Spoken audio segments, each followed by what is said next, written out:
Guys, welcome to day 60। Guys, আজকের আমাদের 60 দিন একেবারে অতিবাহিত হয়ে গেল চোখের সামনেই। মানে নিজের কাছেই খুব ভাবতে অবাক লাগে যে 60 দিন একেবারে কনসিস্টেন্টলি আমরা ভিডিও আপলোড করে গেছি কোনো রকম ব্রেক ছাড়া। প্রতিদিন এক কাজ করা লাগছে, পুরো দিন ভিডিও শ্যুট করো, রাতেরে সময় মতো ভিডিওটা এডিট করতে বসো, আপলোড দাও, এই আবার সকালে ওঠো, আবার মানে ভিডিও করতে বসো। মানে এরকম একটা সাইকেল চলতেছে এই 60 দিন ধরে।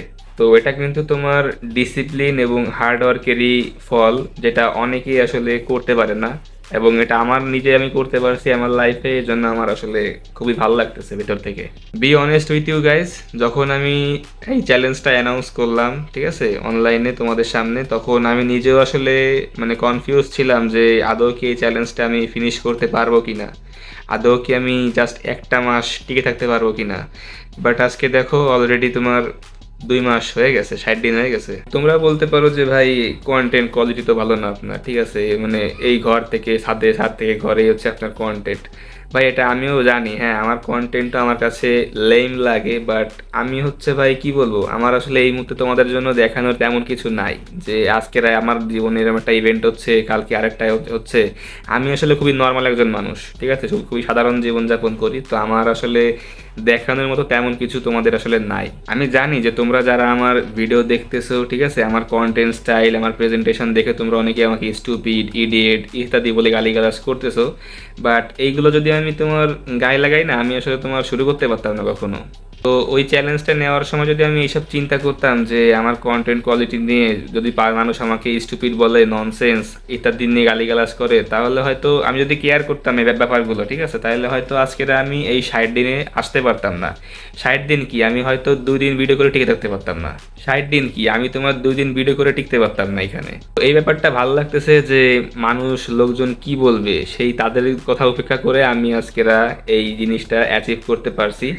যদিও অর্জনটা মানে তোমাদের জন্য অনেক বড় মনে মনে হচ্ছে না, বাট আমি জানি আমি আসলে কি করছি। কেননা এর আগের বছরগুলোতে, বিগত বছর 24 বলো, 25, মানে আগের সময়গুলোতে আমি আসলে এমন একটা মানুষ ছিলাম, মানে আমি মাঝে মাঝে নিজে মনে করতাম যে আমাকে দিয়ে আসলে কিছুই হবে না। বেশিরভাগ স্টেপ আমি নিতাম মোটিভেশন নিয়ে, 1 দিন 2 দিন থাকতো, এরপরে আর হারাই যেত। ভাবতাম যে ডিসিপ্লিন জিনিসটা মনে হয় আমার লাইফে জীবনে আর আসবে না কখনোই। ডিসিপ্লিন থাকার যে একটা টেস্ট, এই জিনিসটা হয়তো আমি কখনোই পাবো না। যারা হয়তো এখানে প্রথম প্রথম নিজের লাইফকে আসলে গ্রুম করতেছো, ডিসিপ্লিন থাকতেছো প্রথম প্রথম, তারা হয়তো এই ফিলিংসটা বুঝতে পারবো অবশ্যই। আমি আসলে কোনো অভিজ্ঞ কেউ না, বাট তাও আমি একটা কথা তোমাদেরকে অবশ্যই বলবো যে তুমি তোমার জীবনটাকে পরিবর্তন করার জন্য, মানে লাইফটাকে আরও বেশি ভালো করার জন্য যদি কোনো স্টেপ নাও, তাহলে সেটাকে অবশ্যই কোনো রকম মানে ভাবা লাগবে না যে কি হবে কি না হবে, ঠিক আছে, যেটা হবে দেখা যাবে, ওই চিন্তা করে ওই কাজটা শুরু করে দাও। মানুষ কি বললো কি না বললো ওই দিকে খেয়াল করলে তোমার আসলে জীবনে শুরুই হবে না। আমি যদি চিন্তা করতাম তাহলে আজকেরা হয়তো মার্চ মাসের 1 তারিখেও আমি শুধু ভাবতাম যে কি হবে কি হবে কি হবে, ঠিক আছে, ওই চিন্তা করতে করতে আমি আজকেরা ডে 60-র ব্লগটাও দিতে পারতাম না। একটা কথা আমি মনে প্রাণে বিশ্বাস করি, সেটা হচ্ছে মানুষজন ততক্ষণ পর্যন্তই তোমাকে ক্রিঞ্জ মনে করে যতক্ষণ না পর্যন্ত তুমি তোমার বেস্ট ভার্সনটা না হচ্ছ। তো এই জিনিসটা আমি সবসময় ফলো করি, এবং মানুষজন আসলে আমাকে কি বললো কি না বললো, ঠিক আছে, এটা আসলে আমার খুব একটা ম্যাটার করে না। আমি চাই ভাই ডিসিপ্লিন থাকতে, আমি কন্টেন্ট এইসব জিনিস বানাচ্ছি আসলে নিজেকে সেই ডিসিপ্লিনের যে টেস্ট, ঠিক আছে, ওটা আমি নিজেকে চাচ্ছি দিতে। 365 দিন আমি যখন কনসিস্টেন্টলি ভিডিওটা আপলোড করে দেব সম্পূর্ণটা, ওই সময় আমার মধ্যে যে স্যাটিসফ্যাকশনটা আসবে ভাই, ওটা তোমাদের মধ্যে আসবে না অনেস্টলি। তোমরা যারা ভাবতেছো যে আমি ইউটিউবে ভিডিও বানাচ্ছি ভিউজের জন্য, সাবস্ক্রাইবারের জন্য, ঠিক আছে, বেশি বেশি লাইকস পাওয়ার জন্য, এটা আসলে আমার কাছে খুব একটা ম্যাটার করতেছে না। যতটা ম্যাটার করতেছে যে আমি এটা সম্পূর্ণ কমপ্লিট করার পরে, পুরো 1 বছর ভিডিও আপলোড করার পরে আমার সেই অনুভূতিটা কেমন হবে, ফিলিংসটা কেমন হবে। আমি যে টানা একটা বছর কনসিস্টেন্টলি কোনো রকম ব্রেক ছাড়া ভিডিও আপলোড করে গেছি, ওই লাস্ট ভিডিওটা আপলোড করার পরে, 365তম ভিডিও আপলোড করার পরে আমার যে ফিলিংসটা হবে, ওইটার স্বাদ আমি গ্রহণ করার জন্য এত কষ্ট করতেছি।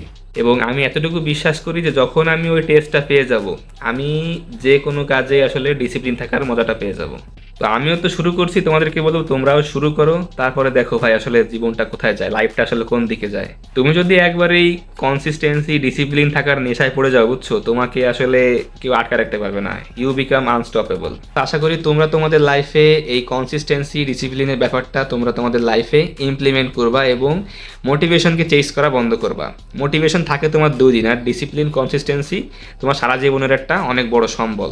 তো রাইট নাও এই মুহূর্তে আমাকে হচ্ছে একটা টি শার্টের ভিডিও বানাইতে হবে, ঠিক আছে। আমাদের আজকেরা 3 নাম্বার টি শার্ট হচ্ছে চলতেছে, 3 নাম্বার টি শার্টের আমরা আজকেরা ভিডিও বানাবো। আগে 2টা হয়ে গেছে, এখন তোমার ভালো একটা ডে লাইট পাওয়া যাবে এখান থেকে, ঠিক আছে। তো এখন হচ্ছে আমার যাইতে হবে সেই কাজটায়। তো ভিডিওটা তোমরা এনজয় করো, দেখা হচ্ছে পরে, okay guys. I am back after doing lots of works, আর স্টিল এখনো অনেক কাজ বাজ পেন্ডিং আছে। একটা ব্যাপার নিয়ে আসলে মেজাজটা খুব খারাপ হয়ে আছে, বুঝছো। তো রিজনটা তোমাদেরকে আমি খোলামেলা করেই বলি। সেটা হচ্ছে তোমাদেরকে আজকে আমি বলছিলাম না যে আমরা আজকে আমাদের 3য় টি শার্টের একটা ভিডিও করব, ওটা আপলোড দিব রিলস হিসাবে।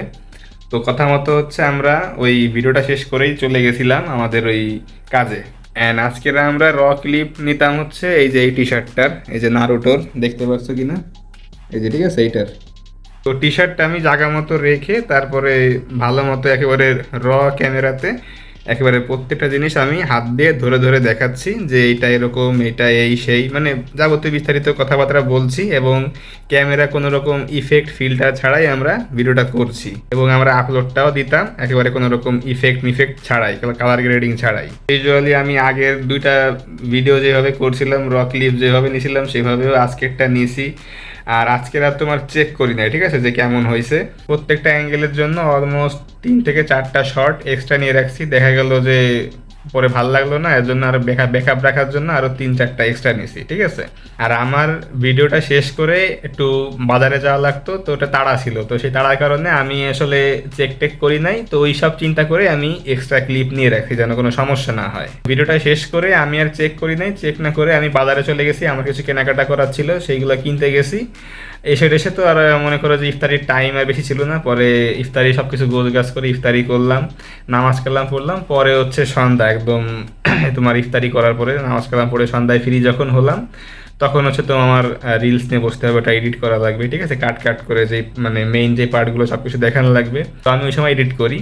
তো এডিটিংয়ে যখন আমি বসলাম তখন দেখলাম যে মানে তোমার যে মানে ভিডিওটা যে ক্লিপসগুলা, এগুলা রিলস ফরম্যাটে আসলে ফ্রেমটা আসলে রিলসে না হয়ে ফ্রেমটা চলে গেছে একদম ইউটিউব ফরম্যাটে। আমি যেই ফরম্যাটে এখন ভিডিওটা করছি একদম ওই ফরম্যাটে ভিডিও চলে আসছে। মানে রিলসের ফরম্যাট হচ্ছে 1080 পিক্সেল আর হচ্ছে তোমার 1920 পিক্সেল মনে হয়, বাট আমার যেটা করছি সেটা হচ্ছে 1920 পিক্সেল ইন্টু 1080 পিক্সেল। তো এটা হচ্ছে ইউটিউবের তোমার সাইজ রেশিও হয়ে গেছে। এখন আমি কি করব, আমি তো পুরো অবাক, বারবার আমি অ্যাপে ট্রাই করতেছি, বাট কোনো রকমভাবেই ওই রিলসের ফ্রেমটা আমি নিয়ে আসতে পারতেছি না। নিয়ে আসলেও মানে সব কিছু উল্টা উল্টা মনে হচ্ছে, কারণ আমি ফোনটা বারবার এরকম এরকম মুভ করতেছিলাম, মানে ঘুরায় ঘুরায় দেখাচ্ছিলাম, ঠিক আছে, টি শার্টটা। তো যার ফলে সব কিছু আমার কাছে একটু উল্টা উল্টা মনে হচ্ছিল। অ্যান্ড মোরওভার আমার কাছে মনে হচ্ছিল না যে জিনিসটা আসলে মানে এডিট করলেও খুব একটা বেশি ভালো লাগবে দেখতে। অনেক ট্রাই করছি ভালো মতো ফ্রেমিং করার, রোটেট করে ক্রপ মরপ করে ঠিক করার, বাট আমার আসলে মানে ভালো লাগতেছিল না ব্যাপারটা দেখে, ঠিক আছে। তো পরে একটা পর্যায়ে বাধ্য হয়ে আমাকে ওই প্রজেক্টটা ওইখানেই অফ করা লাগছে, কারণ ভাই যে জিনিস আমার নিজের ভালো লাগবে না তা আমি আমার অডিয়েন্সকে চাই না দেখাইতে, ঠিক আছে।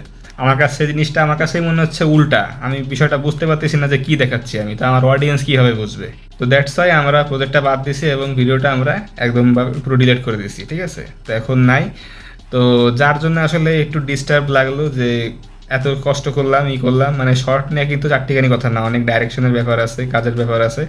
তো কাজ বাজটা যদি তোমার একেবারে ফালতু ওয়েস্ট হয় তাহলে কিন্তু আসলেই খারাপ লাগে।